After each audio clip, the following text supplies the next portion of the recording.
জন্য অর্জুন শ্রীকৃষ্ণ দিয়েছে, আর গুরু বা শিষ্যও দিয়েছে। তাহলে সখ্যভাবে কি না, বন্ধুতে বন্ধুতে তো সব বলা হয়, কিন্তু বন্ধুতে একটা জিনিস হয় না, শাসন করা যায় না। বন্ধুকে বন্ধু শাসন করা যায় কি? মারা যায় না, ধরা যায় না, শাসন করা যায় না।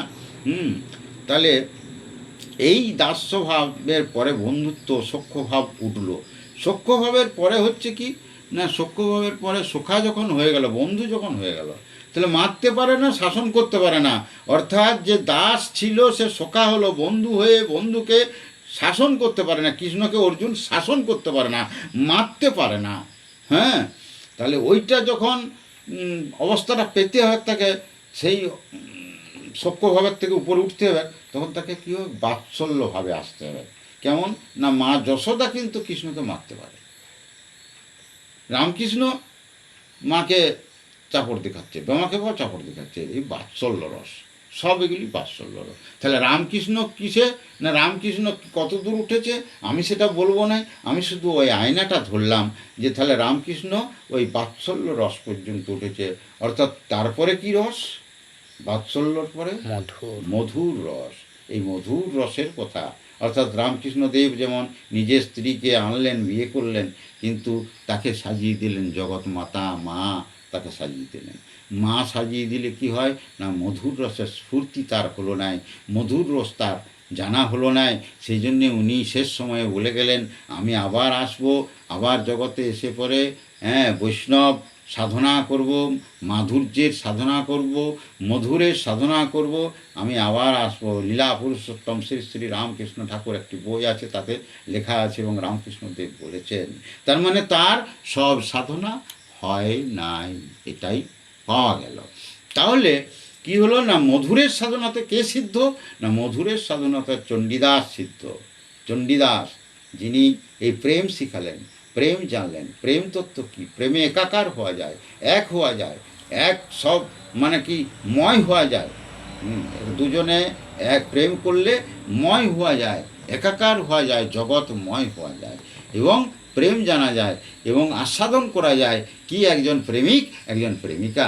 হ্যাঁ, তাহলে এখানে চণ্ডীদাসের কী হলো না, একজন প্রেমিক, একজন কি বললেন, তুমি বেদ ও বাঘিনী হরেরও ঘরণী।